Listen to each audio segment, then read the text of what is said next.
प्रिय विद्यार्थियों, हम विधर्ता जो कि मैथिली शरण गुप्त द्वारा रचित द्वापर काव्य से संकलित है की व्याख्या पर बात कर रहे थे। तो व्याख्या के क्रम को आगे बढ़ाते हैं और अगला छंद देखते हैं। अगला छंद है कि आहा यत्र नार्यस्तु वाक्य की पूर्ण सत्यता पाकर क्यों न रमेंगे अमर तुम्हारे इस अध्वर में आकर। हा अबला आ अरी अनादर है विश्वास की मारी मर तो सकती है अभागिनी कर न सके कुछ नारी। इसकी व्याख्या को समझने के लिए हमें जो है इस कविता का जो आधार स्रोत है श्रीमद् भागवत पुराण के 10वें स्कंद के 23वें अध्याय में वर्णित कथा, जिसका जिक्र मैंने इस कविता की व्याख्या प्रारंभ करने से पहले किया था कि भागवत के में 10वें स्कंद के 23वें अध्याय में एक कथा आती है, छोटी सी कथा है। आज उसकी मैं पुनः आवर्ती कर रहा हूँ ताकि आपको पुनः उसका स्मरण हो जाए और इसकी व्याख्या को आप अच्छी तरह से समझ सको। कि एक बार बालक श्री कृष्ण जो है वो अपनी मित्र मंडली के साथ जंगल में गोचारण के लिए जाते हैं और गायों को चराते हुए वो जंगल में दूर तक पहुंच जाते हैं। वहां उनके मित्रों को भूख लगती है। पास में ही एक यज्ञ हो रहा था और उस यज्ञ में ब्राह्मणों द्वारा आहुतियां दी जा रही थी। तो श्री कृष्ण अपने मित्र बालकों को उस यज्ञशाला में भेजते हैं, पर याज्ञिक ब्राह्मणों द्वारा उन बालकों को डांट करके अपमानित करके वहां से खाली हाथ लौटा दिया जाता है। बालक अपने श्री कृष्ण के पास आते हैं तो श्री कृष्ण वापस अपने मित्र बालकों को जो है यज्ञशाला में भेजते हैं, परंतु इस बार वो पुरुषों के पास न भेज करके स्त्रियों के पास भेजते हैं और स्त्रियां उन बालकों को भोजन करवाती है, श्री कृष्ण को भी भोजन करवाती है और उन्हें नैवेद्य अर्पित करती है। वहीं पर एक स्त्री को उसके ब्राह्मण पति द्वारा जो है उन बालकों को दान देने, उन बालकों को भोजन कराने, श्री कृष्ण को नैवेद्य अर्पित करने से बलात् रोक लिया जाता है।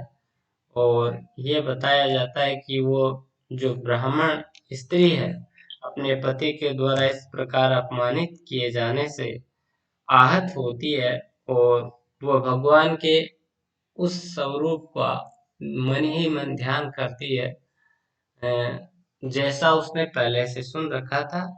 और इसके बाद जब उसका मन भगवान श्री कृष्ण में रम जाता है तो वो अपने कर्म से बने हुए इस शरीर को छोड़ करके इस शरीर से मुक्त हो जाती है, इस भगवान को या ईश्वर को प्राप्त कर लेती है। ऐसा जो कथन है भागवत में एक श्लोक के माध्यम से किया गया है कि तत्रेका विधृता भृता भगवंतम यथा श्रुतम हृदयोपगुह्यम विजहो देहम कर्मानुबंधन। तो इस द्वापर काव्य में गुप्त जी ने दो बातें मुख्य रूप से कही है जो विधर्ता में परिलक्षित होती है। एक तो यह कि याज्ञिक कर्म कांड प्रधान यज्ञ परंपरा जो है उसका इसमें विरोध अभिव्यक्त हुआ है। और दूसरा यह है कि स्त्री की दशा जो मध्यकाल में अत्यंत दयनीय हो गई थी। स्त्री को केवल भोग की वस्तु समझा जाता था। स्त्री के समस्त अधिकारों को पुरुष वर्ग के द्वारा जो है वो समाप्त कर दिया गया था और पुरुष के आदेश, उसकी आज्ञा ही स्त्री के अधिकार या उसका कर्तव्य बन गया था। पुरुष द्वारा खींची गई एक निश्चित आचरण की रेखा ही उसकी जीवन और उसके यौन सुचिता की प्रतीक बन गई थी। तो आधुनिक काल में पुनर्जागरण के पश्चात स्त्री की दशा में जो है परिवर्तन होता है। स्त्रियों में जागृति आती है, चेतना आती है, और स्त्री के उस जागृत और चेतनाशील मन की अभिव्यक्ति जो है इस कविता में हमें देखने को मिलती है। तो विधर्ता के कथन के द्वारा पति द्वारा अपमानित एक स्त्री की पीड़ा और विवशता की जो अभिव्यक्ति है वो इस छंद में हुई है। साथ ही पुरुष के आडंबरपूर्ण जो आचरण है उस पर भी इसमें आक्षेप किया गया है। वेदहर्ता कहती कि आह आहा, बड़े दुख की बात, यत्र नार्यस्तु वाक्य की पूर्ण सत्यता पाकर क्यों न रमेंगे अमर तुम्हारे इस अध्वर में आकर। अध्वर यानी यज्ञ, अमर यानी देवता, रमेंगे यानी रमण करना, आनंदित होना, मगन होना। भारतीय धर्म ग्रंथों में एक सूत्र वाक्य वर्णित है कि यत्र नार्यस्तु पूज्यन्ते रमन्ते तत्र देवता। जहाँ नारियों की पूजा होती है वहाँ देवता रमण करते हैं। और इस तरह से नारी सम्मान जो है वो भारतीय संस्कृति की परंपरा है। भारतीय संस्कृति में नारी को पूजनीय सम्मानीय स्थान दिया गया है। तो विधर्ता कहती है कि यत्र नार्यस्तु वाक्य की पूर्ण सत्यता, कि जहाँ नारियों की पूजा होती है वहाँ देवता रमण करते हैं। भारतीय संस्कृति की इस परंपरा की तुम्हारे आचरण के रूप में पूर्ण वास्तविकता को जानकर तुम्हारे द्वारा इस यज्ञ में आमंत्रित तुम्हारे देवता क्यों न आनंदित होंगे, क्यों न आह्लादित होंगे।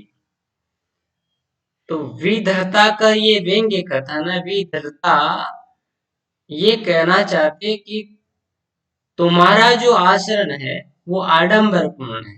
एक तरफ तुम धर्म शास्त्र की बात करते हो, वहीं दूसरी तरफ धर्म शास्त्र के प्रतिकूल आचरण करते हो। क्योंकि धर्म शास्त्र में नारियों के सम्मान की बात की गई है, लेकिन तुम नारियों का अपमान करते हो। और तुम्हारे इस आडंबरपूर्ण आचरण के बावजूद भी, तुम्हारे इस शास्त्र प्रतिकूल आचरण के बावजूद भी, क्या तुम्हारे द्वारा इस यज्ञ में आमंत्रित देवता इस यज्ञ में आनंदित होंगे, इस यज्ञ से आनंदित होंगे, आह्लादित होंगे, प्रसन्न होंगे? हाँ, अबला अरि अनादर अविश्वास की माने। इसके बाद वो कहती है कि स्त्री जो है उसको अबला समझ करके पुरुषों द्वारा उसका अनादर किया जाता है और उस पर अविश्वास किया जाता है। और पुरुष द्वारा स्त्री पर या पति द्वारा पत्नी पर इस तरह से अविश्वास जो है वह पत्नी की, स्त्री की एक तरह से मृत्यु है। परंतु स्त्री मजबूर है, विवश है कि मर तो सकती है अभागिनी। वह दुर्भाग्यशालिनी जो स्त्री है वह मर तो सकती है, मरने का उपाय तो उसके पास है, लेकिन मरने के अलावा पुरुष के इस अमानवीय आचरण के संबंध में वह कुछ भी नहीं कर सकती। वह मजबूर है और ये मजबूरी, ये विवशता उसके जीवन की विडंबना है। तो इस छंद के माध्यम से एक तो गुप्त जी ये कहना चाहते हैं कि भारतीय प्राचीन संस्कृति में नारी की स्थिति सम्मानजनक, और नारी सम्मान भारतीय संस्कृति की परंपरा है। दूसरे जो है इसमें बात है कि पुरुष के द्वारा नारी पर इस तरह से अत्याचार जो व्यवहार किया जाता है, उसका अपमान किया जाता है, वह शास्त्र सम्मत नहीं है, निंदनीय है। छंद हरि गीतिका है और खड़ी बोली है। अगला छंद है, जहां दिए ता तथा भुज्यता, मुख्य यही दो बातें। जहां अतिथि हो आप देवता, आज वहीं ये गाते।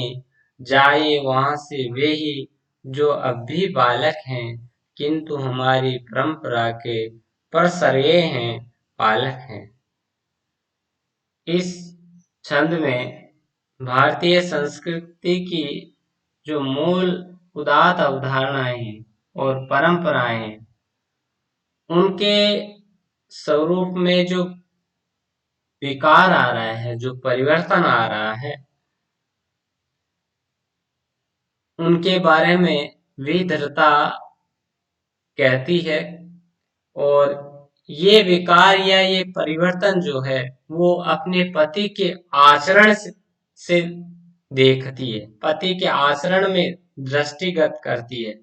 और तभी वो अपने पति से ये बात कहती है कि जहां दीयता यानी देना, दान, और भुज्यता यानी भोग करना, मुख्य यही तो बात है कि भारतीय संस्कृति में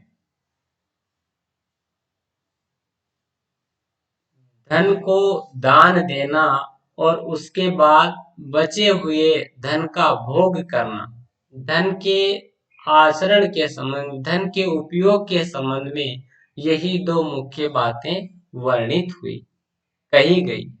भारतीय संस्कृति की ये परंपरा है कि दान देना और उसके बाद बचे हुए शेष अंश का भोज, धन का भोग करना, ये भारतीय संस्कृति की परंपरा है। यही दो मुख्य बातें धन के संबंध में भारतीय संस्कृति में प्रचलित है।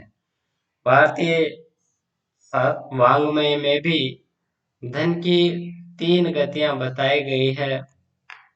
भर्तृहरि ने नीति शतक में भी लिखा है कि दानम भोगम नासस्ति त्रिशो गतयो भवन्ति वित्तस्य, यो न ददाते न भुक्ते तस्य तृतीया गतिर्भवति। ये दान, भोग और नाश, धन की 3 ही गतियां। पहली जो सबसे उत्तम गति है वो दान है, दूसरी भोग है, और अधम जो गति है वो नाश है। जो न दान देता है न भोग करता है, उसका धन जो है विनष्ट हो जाता है।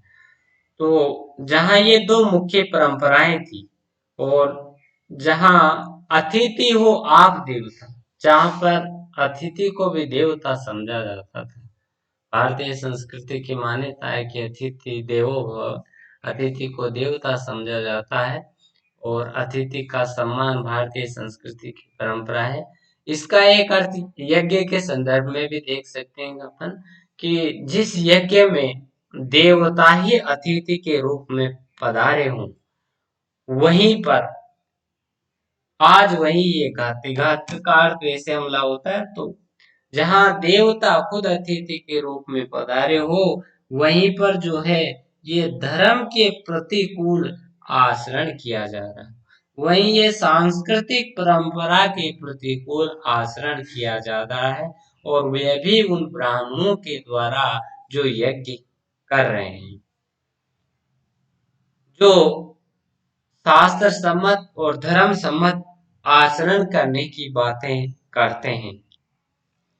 जाए वहां से वे ही जो अब भी बालक है। यहाँ उस घटना की ओर संकेत किया गया है जिसमें बालक श्री कृष्ण के मित्रों को और बालक श्री कृष्ण को उस यज्ञशाला से बिना दान दिए, बिना कुछ भोजन दिए तिरस्कृत करके लौटा दिया जाता है, डांट करके, अपमानित करके वापस खाली हाथ लौटा दिया जाता है। तो वह कह रहे हैं कि जाए वहां से वे ही जो अब भी बालक है, उस यज्ञशाला में जहां पर देवता अतिथि के रूप में विराजमान है, वहां पर ये प्रतिकूल, धर्म के प्रतिकूल, सांस्कृतिक परंपरा के प्रतिकूल आचरण हो रहा है, और वहां से वो वापस वो ईश्वर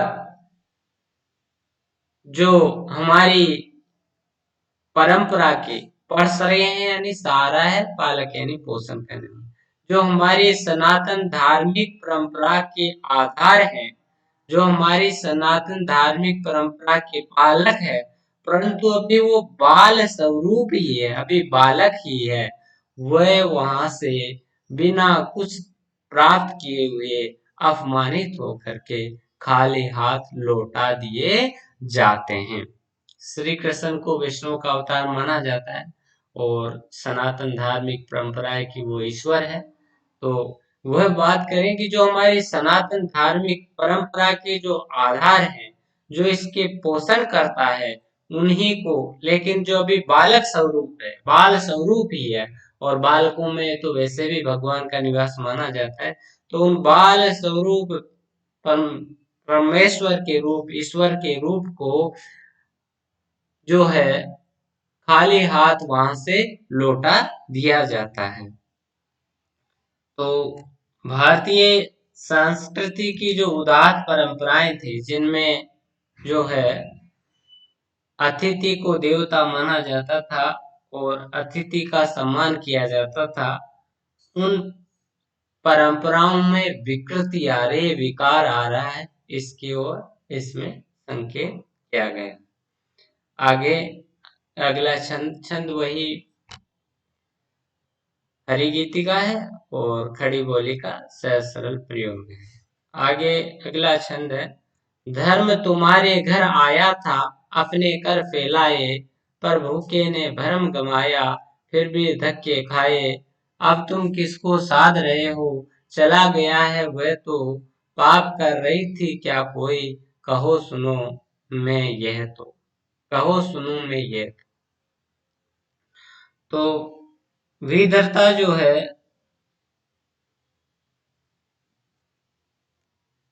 दान की भारतीय सांस्कृतिक परंपरा के आधार पर पति द्वारा उसे दान देने से बलात् रोके जाने का जो आचरण है, व्यवहार है, उसको अनुचित सिद्ध करती है इस छंद। कहती है कि धर्म तुम्हारे घर आया था, अपने कर फैलाए। विधर्ता अपने पति से कहती है कि धर्म जो है वह खुद अपने हाथ फैला करके तुम्हारे द्वार पर तुमसे याचना करने। अब कौन सा धर्म आया था?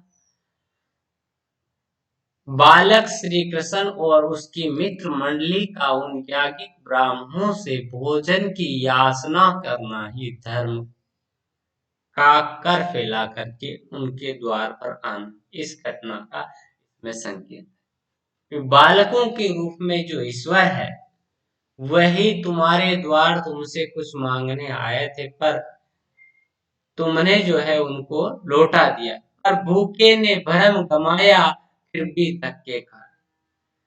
उन भूखे बालकों को ये इस बात का विश्वास था कि इन ग्रस्तों के द्वार पर उनको खाने को कुछ मिलेगा, लेकिन उनका ये विश्वास जो है उन भ्रम निकला और उनका ये भ्रम दूर हो गया और उनको जो है अपमानित होकर के धक्के खाकर तुम्हारे द्वार से खाली हाथ लौट जाना पड़ा। तो याज्ञिक ब्राह्मणों के द्वारा बालक श्री कृष्ण और उनके मित्रों को जो है बिना कुछ दिए ही खाली हाथ अपमानित करके लौटा दिया गया था, उसकी ओर इसमें संकेत किया गया। गृहस्थों का एक धर्म है, गृहस्थ के लिए धर्म यह है कि जो भी उसके द्वार पर आता है वो उसके द्वार से खाली हाथ नहीं जाए, क्योंकि वो विश्वास के साथ आता है, इस आस्था के साथ आता है कि गृहस्थ अपने कर्तव्य, अपने धर्म का पालन करेगा और उसे कुछ न कुछ मिलेगा। परंतु तुमने उन बालकों को कुछ न दे करके सदग्रस्त धर्म का पालन जो है नहीं किया है। अब तुम किसको साध रहे हो, चला गया है वह। अब उनके चले जाने, उन बालकों के चले जाने पर अब तुम किस धर्म साधना की बात कर रहे हो, या धर्म के नाम पर कौन सा पवित्र आचरण कर रहे हो, कौन सा धर्माचरण तुम अब साध रहे हो। अर्थात तुम्हारा तुम्हारी ये जो साधना है ये तो ढोंग है, आडंबर है। धर्म को तो तुमने धक्के देकर द्वार से लौटा दिया है। अब तुम केवल जो है आडंबरपूर्ण आचरण कर रहे हो। पाप कर रही थी क्या कोई, कहो सुनो मैं ये तो। मैं तुमसे पूछना चाहती हूँ कि उन भूखे बालकों को खाने के लिए कुछ दान में दे करके क्या मैं कोई पाप कर्म कर रही थी। अर्थात मैं तो पुण्य ही कर रही थी।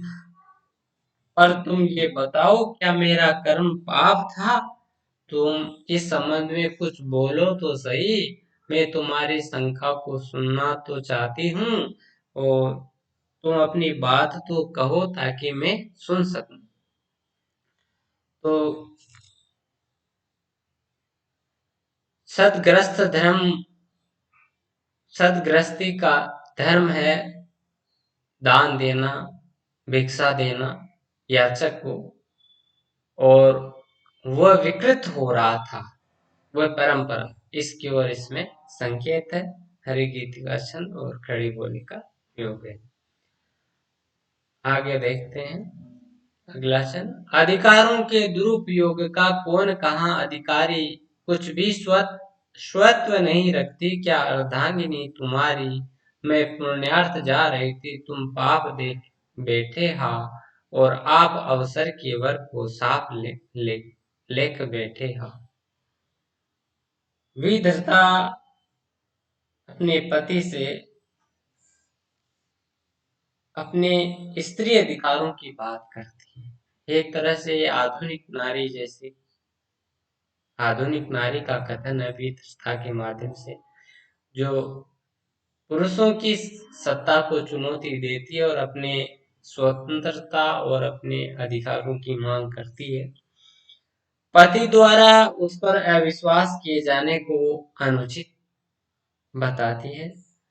विधता कहती है कि अधिकारों के दुरुपयोग का कौन कहा अधिकार। विवाह संस्कार के द्वारा हम पति पत्नी के पवित्र रिश्ते में बंधे थे, और साचर्य के साथ इस रिश्ते को निभाना था। इसमें तुम बताओ अधिकारों के दुरुपयोग का किसको और कहां और कैसा अधिकार है। अर्थात पति पत्नी के इस रिश्ते में एक दूसरे के अधिकारों का दोनों को सम्मान करना है। किसी को भी अधिकारों के दुरुपयोग का अधिकार नहीं है।